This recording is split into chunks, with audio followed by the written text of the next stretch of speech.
All righty, we are up and running. Okay. So first of all, big welcome to Nozipho Tshabalala, who is with us today to talk to us about conversations that shape strategy. So Nozipho, first of all, welcome. Thank you so much for joining us and for taking the time out in the middle of your busy schedule to connect with us today. It's so much appreciated. Tiffany, thank you so much. I'm looking forward to this engagement. Thank you for creating the space for all of us, not only the ones who get to come on as guests, but also the ones who get to engage. I'm really grateful. These are the moments when you really feel like you are doing some meaningful work, giving into and pouring into other women. So thank you for having me.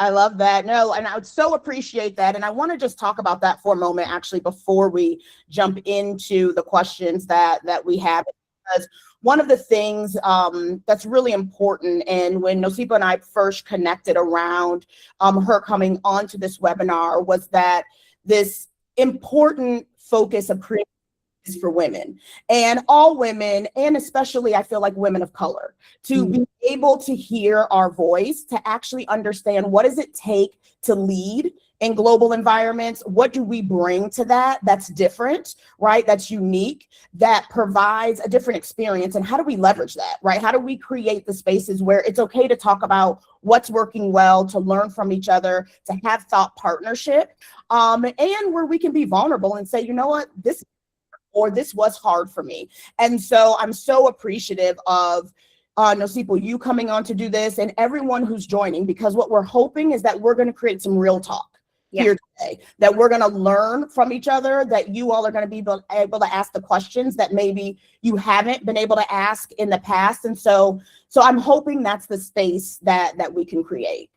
100%. Oh my God, we just have everyone joining. I feel like I need to just go on mute because I'm hearing the pings. Yes. Get everyone in this virtual room.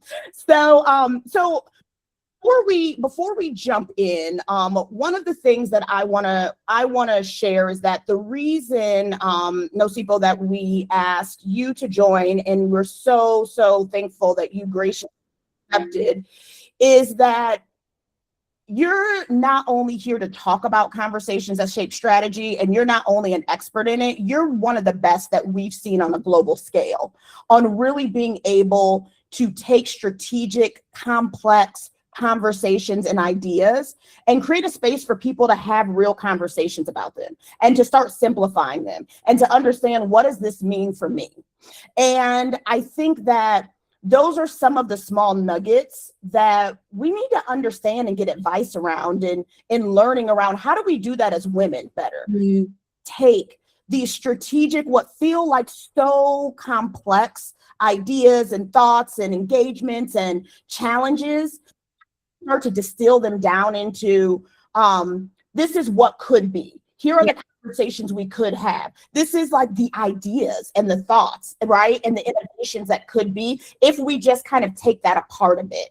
And so what I'm hoping is that as we start this, and as you think about kind of your experience in your profession as a conversation strategist, which first of all, like, I love that term, right? Conversation strategist. And that's just a powerful description, I think, of what you do. Tell us a little bit more about how you define that role, and how you define that role, like, personally, right? Because I feel like this would have been part of your own personal journey to even lead you into this space, because this is a unique space that you sit in. And so how do you define that role, and what have you learned, right, about the power of kind of a well-held conversation? Sure. Thank you so much for that opening question. And I think you've hit the nail on the head.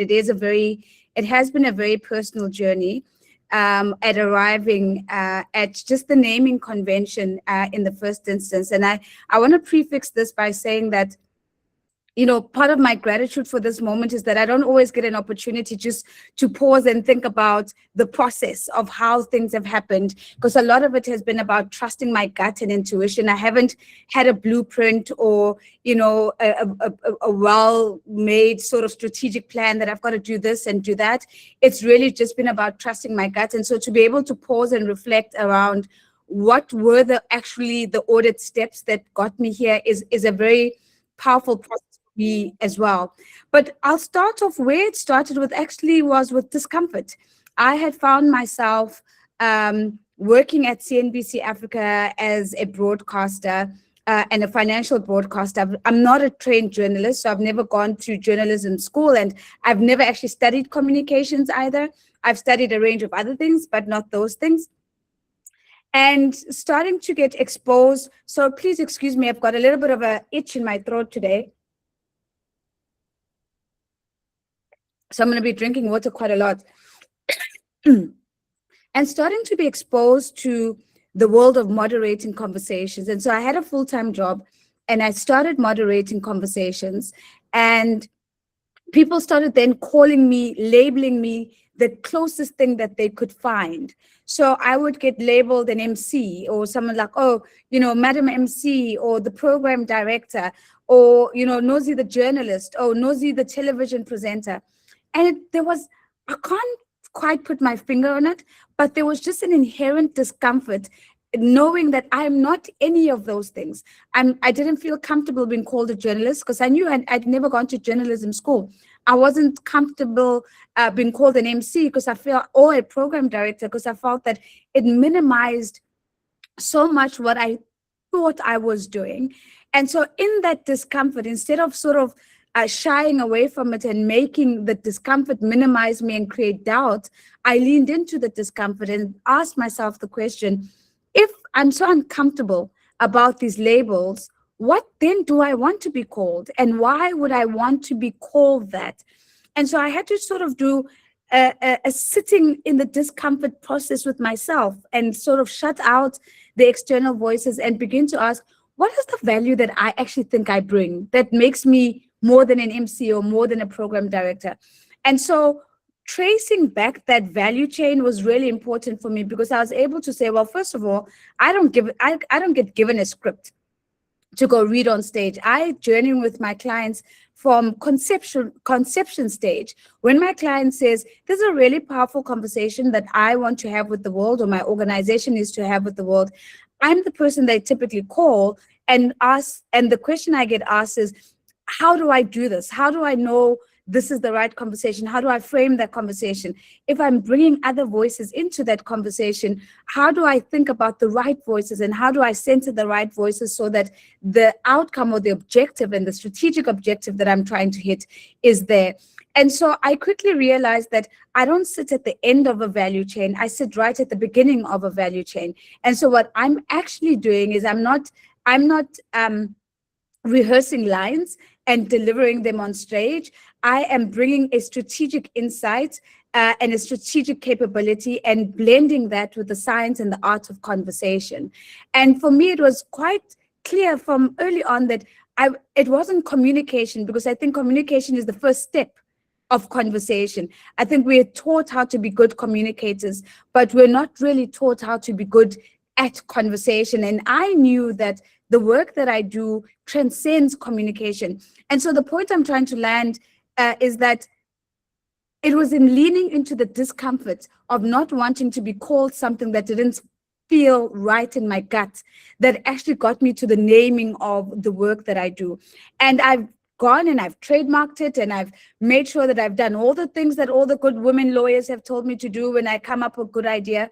But beyond the name, I had to make sure that I feel that there's substance behind the name, and that it's not just a sexy phrase, because sexy phrases come and sexy phrases go. What is it that's going to distinguish me as when people go, oh, that's a conversation strategist? So even before the work, I had to have a conversation with who I'm going to be in this identity. What does this identity look like? How does it show up? And the first thing that I needed to realize is that a conversation strategist does not have a full-time job and then treat its gift like a gig. Like I cannot afford to straddle two worlds where I'm trying to stick to the security of a full-time job while trying to build an entire new identity. Because one day I'm showing up as a television presenter, and then the next day I'm saying to people, oh, but I'm a conversation strategist. So there had to be a full ownership of that identity. And that meant resigning from my job.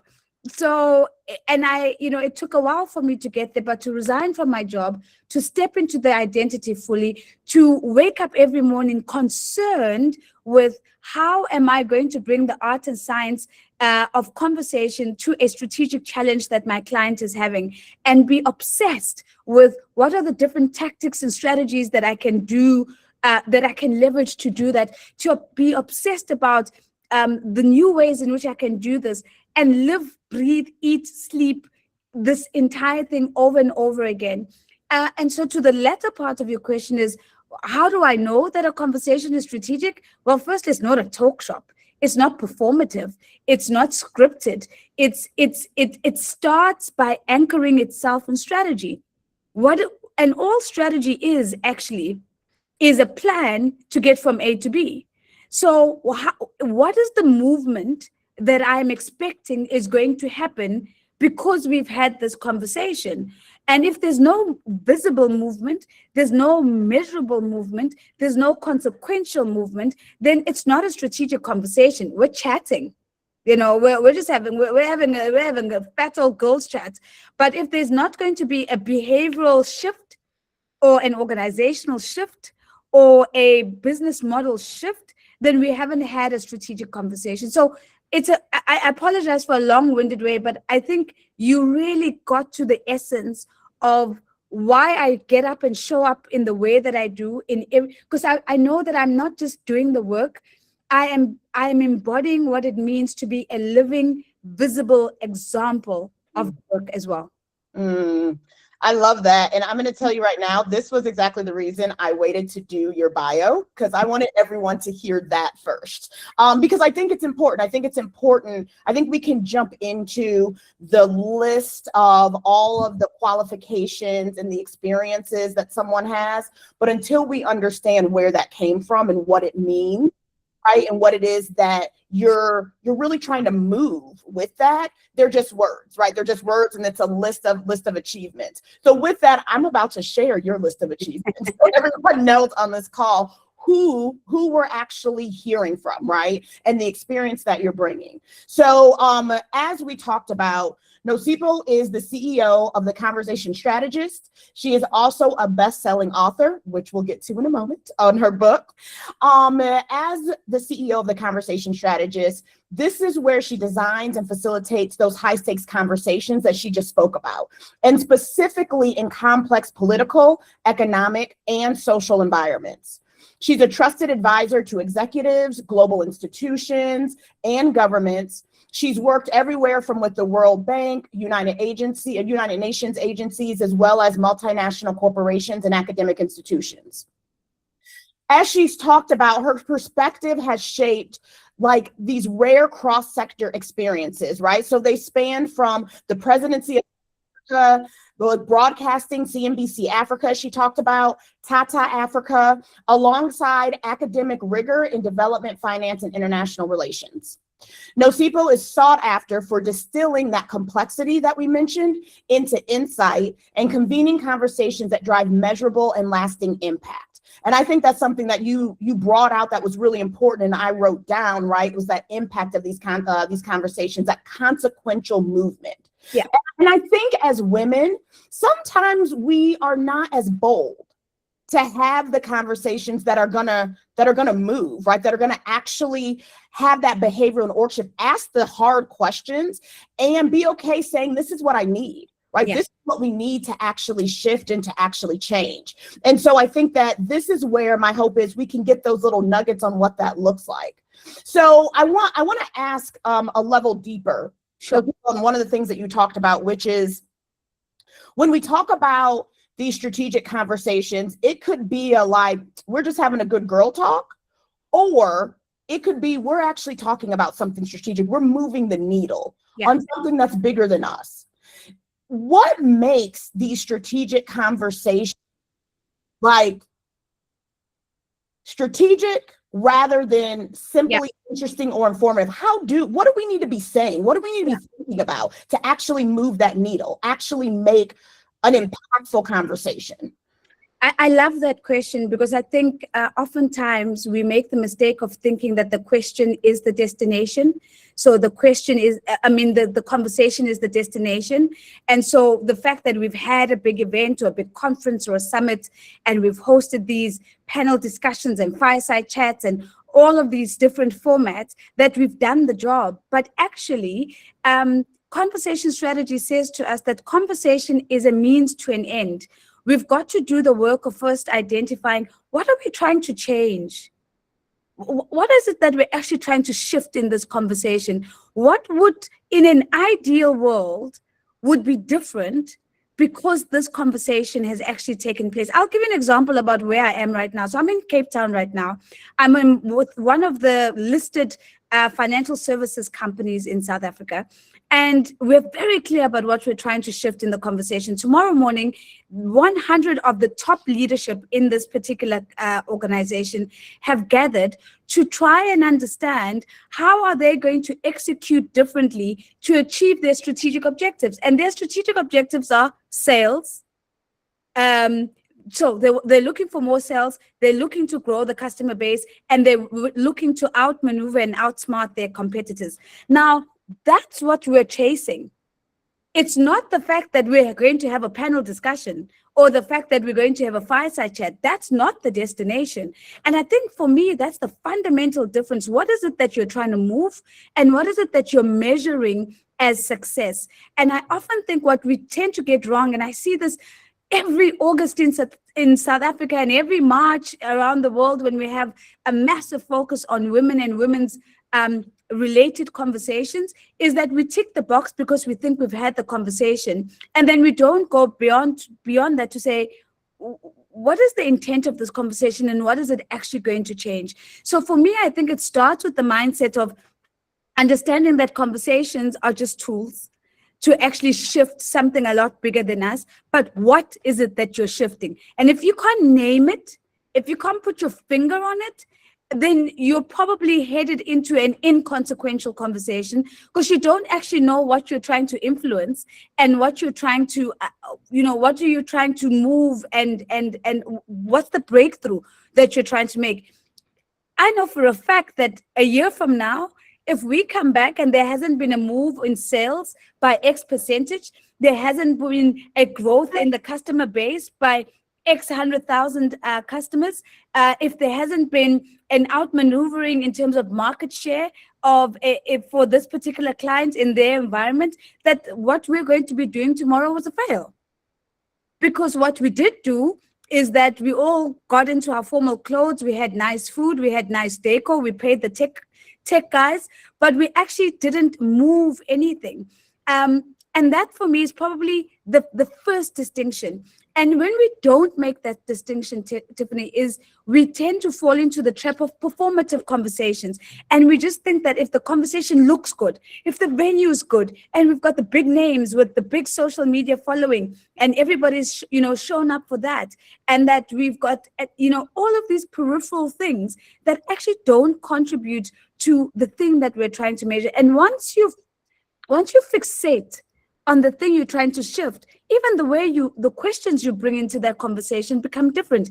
Even the people you invite into the conversation are different, because these are people that have the ability to make or to influence the shift at the very least. And so the starting point is that conversations are leadership tools. They are tactical tools, but they're not an end in themselves. That sticks with me. I think that conversations are tools. That's one thing that definitely resonates with me, which means that we need to be prepared to use those tools, right? We shouldn't just jump into a conversation, like you said, without being mindful of what it is that we're looking to achieve, right? Yeah. Through that conversation. So I want to talk about one other thing in conversations, because we've talked about this importance of, being clear on what do we want to get out of it? What are some of those questions that we want to put forward? The importance of having these strategic conversations. And part of what's critical in conversations is the listening, right? It's that active listening so that we can actually move. Because if we're both in a conversation stagnant, and we're not willing to shift our perspective, if we're not willing to have a door open to think differently, a lot of times it's hard, right, to actually say that this is going to make a movement or make impact or make a shift. So tell us a little bit about, Nozipho, when you go into these conversations with senior level leaders, what does effective listening actually look like from a leadership perspective? Like, how do you know it's happening, and what do you do, right, to ensure that listening is taking place? Oh, I love that question. So I think the first thing is that before I can expect others to listen, I've got to tap into that listening posture myself. You cannot moderate conversations effectively if you think that the voice that needs to be heard the most is yours. It's not. It's got nothing to do with you, actually. Moderators are conduits. We are channels. We are not the conversation. And I want to take you to a poetic place first. So anyone who knows me knows that I'm always talking about David Whyte and the poetry that he's introduced me to. One of the lines that David Whyte, and anybody who wants to look up David Whyte, the surname is Whyte. So David, normal spelling of David, Whyte. And David Whyte says, a conversation is listened into existence before it is spoken. A conversation is listened into existence before it's spoken.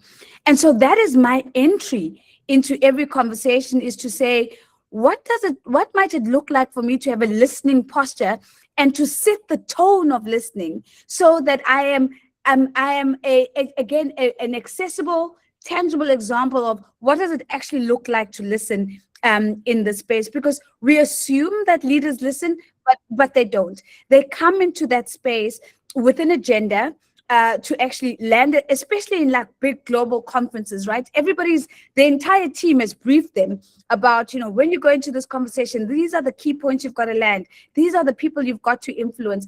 And when we do that, when we step in without listening a conversation into existence, we close ourselves up from having that openness and that curiosity that we too might have our perspective changed, that we too might have our truth challenged, and that might actually be net positive for us, that we opened ourselves up to a new way. And so I find that the step before the conversation becomes really, really important. I moderate a lot of conversations on stage. That's what's visible to people. But I probably moderate double the amount of those conversations before that actual conversation, when I'm briefing my panelists so that we're getting alignment, because there's no audience, there's no gallery to play to. Nobody's watching. It's just me, you, and maybe the two or three other people who are going to be on stage together. And I'm able to create a listening environment a lot more effectively, so that listening environment actually translates a lot easier by the time we get to stage. And so it's little things like cues, like first me saying things like, you guys are the experts. I really want to listen to you, over the next hour as I share some of the questions that I want to bring to you when we're on stage. But I'd love to hear whether you think these questions are an accurate reflection of the big issues that we should be talking about. I'm already signaling that I'm super comfortable with being guided, with being directed, with being corrected, and that I'm also open to sharing power with you, because I'm recognizing you as an expert, and I'm saying there is an opportunity for us to share the power pie here, where you too can have a fingerprint that says, actually, I think the conversation needs to go in that direction. Now, I hate to say this because it sounds so manipulative, right? But I've been doing this for 15, 16 years, right? And so I've learned how to get people into that listening space. Earlier on today, I was briefing a client. We're having a roundtable, a media roundtable discussion next week Wednesday, and all of the panelists come in with their egos, because that's the other thing that you've got to remember, is that how do you make people feel safe enough to put the ego aside so that they can show up as their full selves? We expect people to leave their egos at the door, but we don't we don't want to do the work of creating the safety that makes them feel that they don't need the mask of the ego to walk through the door. So you've got to create the conditions for listening to take place. How do you make people feel safe? Tell them what you're going to ask them. You know, you're not a journalist. You're not trying to catch people out and trying to kind of see, like, when we're in front of an audience, I want to show you up so that everybody knows that you did. That's not my job. I'm not an interrogative journalist. I'm a conduit. I'm a channel. I'm a conversation strategist. So even in the time that we spend together preparing for the meeting, I want you to feel safe with me. I want to test the questions that I'm going to be asking you so that on the day of the conversation, you don't even pack that ego in your bag, because you know you don't need it. You know that what I am doing is creating a bridge for you to have the best possible conversation that you think you need to have with the world. I'm not trying to catch you out. So it's little things like that, Tiffany, where we really can learn the skill of how do we create a psychological safety and how do we model a listening posture so that others can also go, oh, it's safe to be a listener here. How do we share the power in conversation? So, you know, even if you know you're the most powerful person in a room, just the unconscious blindness of speaking first, you automatically play your power card and you force everybody else to either align with you or to agree with you, because either you're the boss or there's a hierarchy in play and you're at the top of the hierarchy and you have kind of set the tone about what is in and what's not in, what's right and what's not right. And you've lost the opportunity to just be quiet. Mm-hmm. Oh my goodness. Like all of this, I'm over here and I hope everyone is taking notes. And two things that you said that I think I just want to double down on in a moment. And then we're going to go to some questions because they're coming in and I'm loving some of these questions. But one thing that you said that I have found also in my experience working with our clients is this importance of sharing power. And when that is modeled, what that can do for a group, a system, a team, an audience, whatever, an organization. But when you can model that, I'm going to actually give this power to someone else. And you know what? I'm going to give you another little piece of this. That is huge, right? And that, when you talked about that ability to feel safe, it totally shifts. And I have seen this firsthand. It totally shifts conversations and it shifts people's willingness to lean in with vulnerability. And that's when real shifts and change happen, right? That's when people become real and the real talk happens.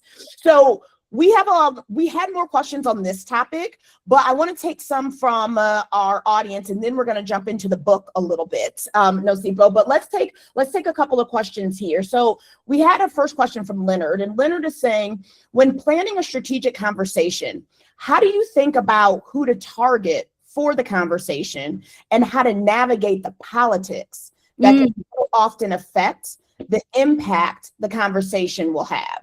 Yeah, Leonard, thank you. Great question. I think it's simpler than we tend to think to make it. This question of which voices do we center? Who do we invite into that conversation? We invite the people who have the capacity, the influence, the resources, the lived experience to enable the strategic breakthrough. Now, someone might say, oh, but that always means that, the marginalized people will actually get left out. No, they don't, because remember, you also want people with the lived experience in the conversation. If you're having a conference, so I'll tell you, I'm going to Rwanda next week, right? I'm going to do a big conference for the MasterCard Foundation on how do we better support young people in entrepreneurship.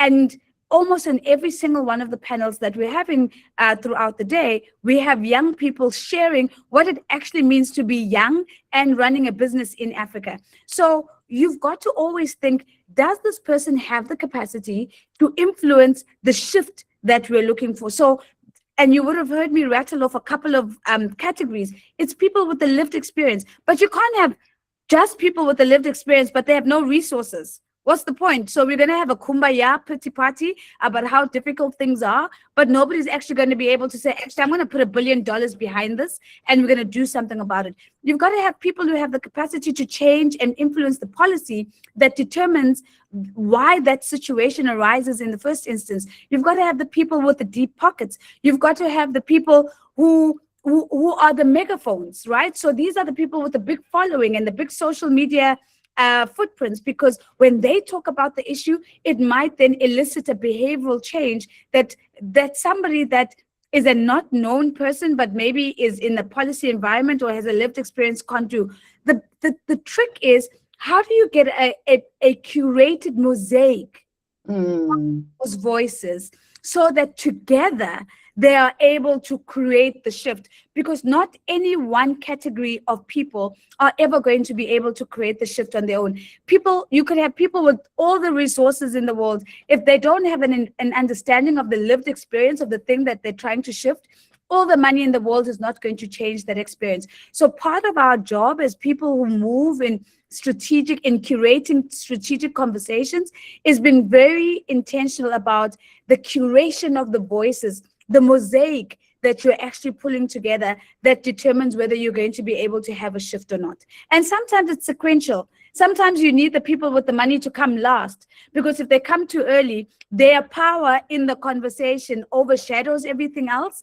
And then we end up leaning towards the solutions that they're putting forward just because they've got the money. So sometimes you've got to think about maybe the resource, the resource people come a little bit last. When we've identified what the challenge is, we've identified who the players are and what we need to do. And now the conversation is more around how do we optimally fund this particular strategy, not what the problem is, because there are certain people who have the credibility and the legitimacy to shape to shape what the issue is, and there are those who don't have the credibility to speak to that. You cannot bring somebody who lives in an ivory tower to talk about a grassroots challenge that they've never experienced in their life and expect that they are going to shape what the issue is. And so it's sequencing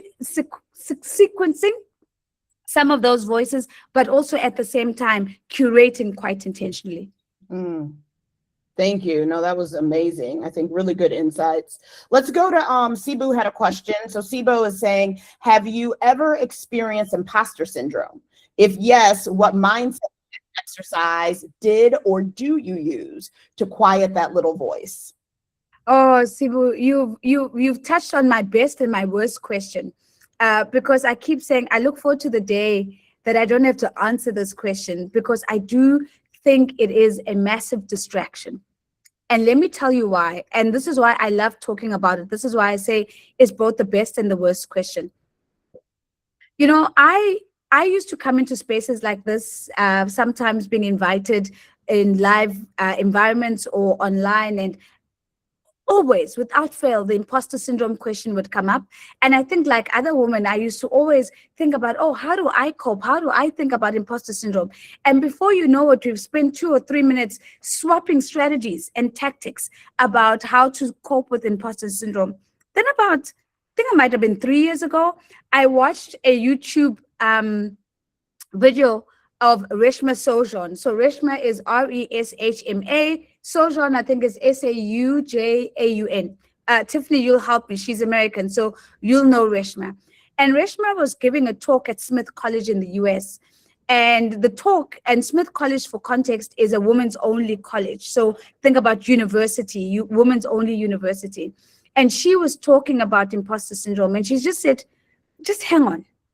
Let's just think about this thing a little bit. When did imposter syndrome sort of enter the lexicon of the professional world? Oh, it started when women were suddenly coming into the world of work and starting to realize that they could do more than just secretarial work. They could do more than just admin work. And suddenly there's this new sort of industrial psychology term that comes up, by the way, coined by a man, of course. And this industrial psychology term, imposter syndrome, is also pathologizes the issue. So it's a syndrome. Isn't it interesting? It's not a virus, because now we know that for viruses, we can get vaccines, but you can't actually cure syndrome. So suddenly there's this thing that if you got it, you can never really shake it.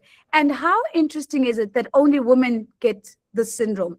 When you go to men's gatherings, they're not sitting on the golf course asking each other, oh, hey, bro, how are you dealing with imposter syndrome? Because they're just like, they somehow have become immune to imposter syndrome. It's only our disease and sickness that we've got to be struggling with. And so Reshma was like, you can't willy-nilly accept labels that are put on you. And because what we are now doing in spaces of empowerment is we're focusing on how do we deal with the fictitious thing made up by a man that only we can get, that actually is probably a real distraction. Let me be clear. I think it's absolutely normal for women to feel, and men, by the way, to feel a little bit of self-doubt, especially when you have a massive opportunity that you've never experienced before, and you go, oh, no, I'm not sure if I can do that.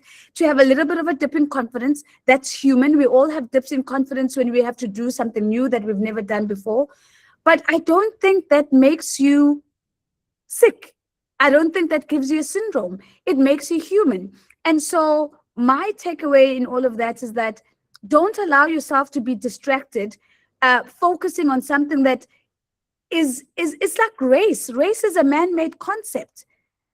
Like what does it actually mean to be, like, and not even racism in particular. And so I think that we should guard our territory a lot more intentionally, not allow people to put labels on us, allow ourselves to be humane and to be human, to accept that there'll be moments when we don't feel our best and we don't feel that we've got it and that we'll have a dip in confidence, but not allow that to then become an obsessive distraction that keeps you from focusing on the work.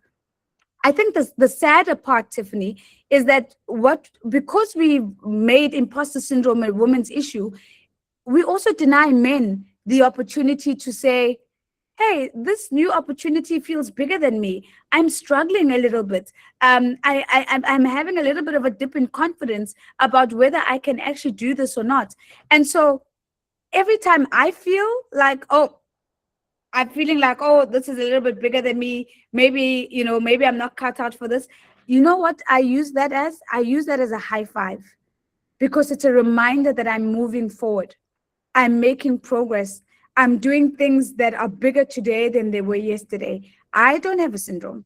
I'm not going to be labeled by any man who doesn't know me from a bar of soap, and then in the process distract me from doing the work that I've been called to do by God.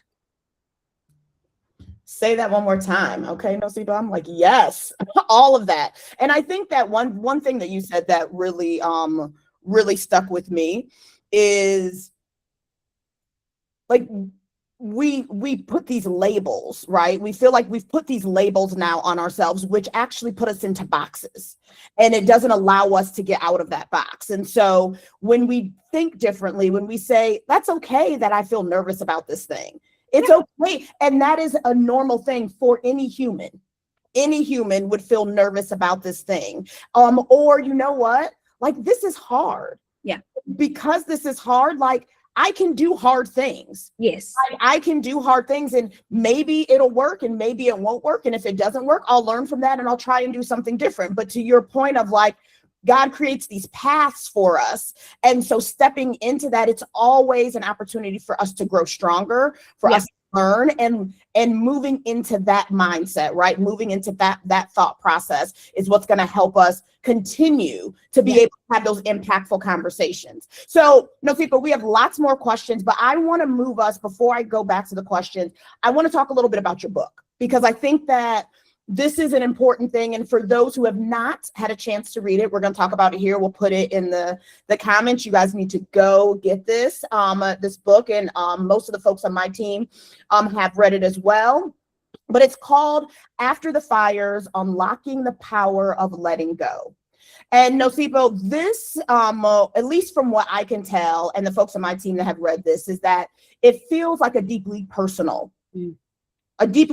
story, a deeply personal experience that you have chosen to share with the world. Yeah. And so I want to hear a little bit about like what made it the right time for you to write that and to share that with everyone, and why? What did you want to move when we talk about, like, what did you want to move or impact by doing? Thank you so much for that question. So I didn't want to write a book at all. It was not on my goals, my dreams, my vision board, whatever you guys do to put, like, no way, just absolutely no way. I got approached by the publisher, and the publisher said, oh, we think you should write a book. And I said, oh, pray tell, about what? And they said, oh, no, we love your work. And we think you could do something really interesting that gives us an insight into, some of the stuff we've spoken about now. How do you carry conversations in these big, high profile, high impact, high stakes environments? What are some of the things you've learned from some of the presidents you've moderated, maybe some of the CEOs you've moderated, and I was like, oh gosh, I don't have the time for it right now. I'm building my business. I'm a young mother. I'm trying to explain my family. Really just don't have the time for it. And they just were not relenting. And they were just like, okay, we keep coming back. So then I agreed. I said, okay, guys, I'll write the book that you guys want me to write. We did a whole contract. We even had a name based on, this broad idea of all these amazing things that we're going to write about. And then I tried to write and God said no. And I tried to write and God said no. It would not come. And by the way, it was just such a clear, this is not the book you're going to write. And so I went away and I prayed about it. And I realized that I'm going to write what's on my heart. So I had to submit the first 3 chapters before the entire deal would be inked. And they were waiting for the book about the presidents and the CEOs. And I went away. I took a week away from my husband and my child. And I went and I wrote a book about everything that I felt I needed to say. And as I pressed send on the first 3 chapters, I sent the publisher a WhatsApp and I was like, don't kill me. This is not what we agreed on, but this is what's on my heart right now. And she literally came back within the space of a day and she said, we'll change the contract. We will edit it and change it so that it is the book that's in you is the book that needs to be written, not the book that's expected of you. And by the way, Tiffany, I really think that gift was possible because my publisher was a Black woman.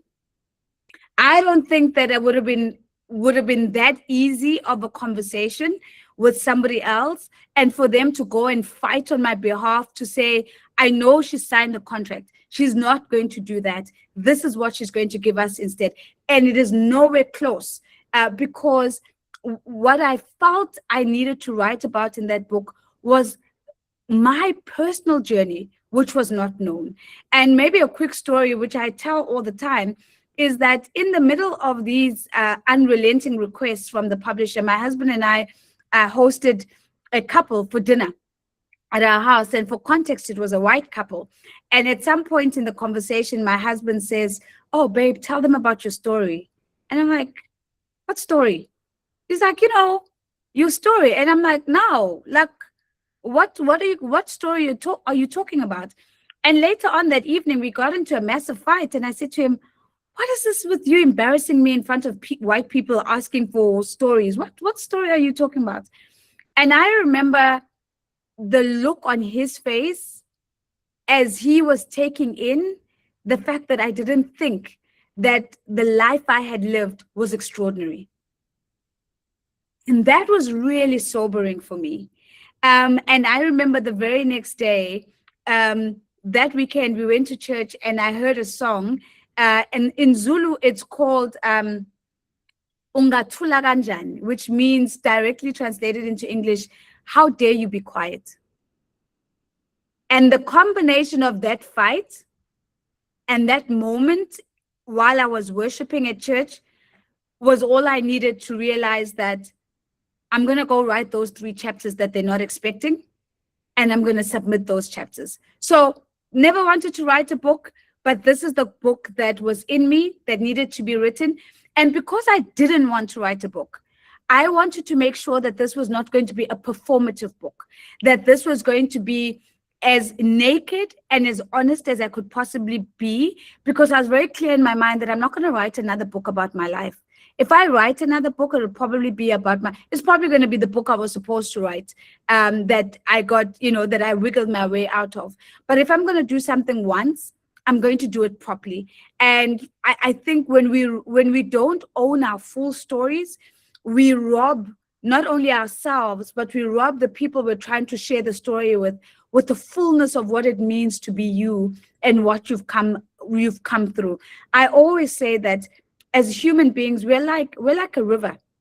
A river stops in different communities. It picks up debris here. It picks up minerals here. It picks up litter here. And by the time it gets to the ocean, it is the sum total of all the places it's been. We are the sum total of all the places that we've been, and we are the sum total of all the people we've needed to be on our way there. And so if we are going to write and share our stories, if it's not the sum total, I might as well then just not be involved in it. And so there were parts of my book that were difficult to write that I wish I didn't. I was like, that's not necessarily something I want to share. But because I've made a promise to myself and I've decided to hold myself accountable to the truth, I'm going to write everything. And that's why that book has been so powerfully received, because people felt that I went to places that they perhaps were even too afraid to go to for themselves. So I think after this, everybody needs to go get that book. Is it on Amazon? Nozipho, can we get that on Amazon? It is. Okay. It's on Amazon. It's on Take-A-Lot. It's everywhere. Please, we got to national bestseller in a space of 3 months. I think we could do more. I mean, I think we could do more. So I'm holding out. And by the way, when we did the analysis of the sales, yeah, Black women. There you go. So those on this call, like, it's a great gift. If you're thinking about a gift, if you're looking for a book for your team, I think that let's think about how we can support each other, right, as we're moving through this. So Nozipho, we have a lot of questions in the chat. We only have a couple of minutes, so this is what I'm gonna propose, if you're okay with it, is can we send you these questions, and would you mind spending a little bit of time just drafting up some short answers, and we can get them out to everyone. And we have everyone's email address, so we'll just send a newsletter kind of out with Nozipho's answers. I know we weren't able to get to everyone's question, but I would like to just spend our last 2 minutes with one kind of closing question that I think will just help kind of tie the bow on this amazing conversation we've been having, which is, Nozipho, if you could think of what is one conversation that you believe every leader, every woman, every person on this call needs to have with themselves. Yeah. So with themselves, what is that conversation they need to have? I want to circle back to the very first question that you asked me about identity and calling myself a conversation strategist. And I want to go back to that and to say, sometimes discomfort is a gift. My discomfort in being labeled something that didn't sit well with me, it has become a gift that has given me my profession, has given me my place in the world, and has really given me a sense of purpose about the work that I'm doing. I think the first conversation we need to have with ourselves is, what makes me uncomfortable? What are the conversations about me that make me uncomfortable, maybe even a little bit embarrassed, maybe even bring on a little shame? Because I think actually that's where the gift sits, the ability to lift the rocks of the things that bring us discomfort. Is where the gift actually sits. So that's the first one, is that treat your discomfort like a gift and lean into it and try to understand it. This book is called After the Fires. And I always say to people, you know, we spent a good solid month fighting about the title because the publisher wanted to call it Through the Fires and In the Fire. And I was like, no, it has to be After the Fire, because it already signals that there's always growth on the other side of pain. There's always opportunity on the other side of the fires that we go through. My invitation to all of us is like, what is the thing that is showing up and expressing itself as my deepest fire, my most hurtful fire, and then go into that to try and understand what is the source of that fire, what keeps that fire alive, so that you might give yourself the opportunity to emerge on the other side of it. Discomfort is a gift. Pain is part of the human experience. We, I think, are being, there's too much of a narrative that seems to suggest that struggle, you know, doing hard things, struggling through stuff, embracing the pain of walking through something, that those are all negative experience. Pain is part of the human experience. Struggle is how we make progress. Discomfort is how we discover who we are on the other side of that discomfort. And so if there's anything that I'd like to leave with all of us today, is to lean into the discomfort, and I think we'd be surprised about what we'd discover on the other side. And with that is what I'm leaving today. And then I do hope that for everyone, you're able to leave today with just a little nugget that you can take with you as you're going into your week, into your next month, into this next year, as we think about the rest of this year, that we can all challenge ourselves on, and we can think about what is that fire that we're moving through, and when do we want to look back after the fire? What do we want to have learned? What do we want to have grown? You know, what do we want to have done differently? And so I think from all of us, I can say a big thank you. So grateful for just your thoughts, your experiences, for your sharing. And I just personally really appreciate, this is just a great example of women supporting women. So Nozipho, the fact that you're supporting Emergent Inquiry Consulting and my firm in what we're trying to do, this little effort on getting just additional female voices out there in the world, we're just so appreciative. And thank you for everyone who joined. We will get you answers to all your questions. I'm sorry we didn't do it all today. I think we could have talked for another hour.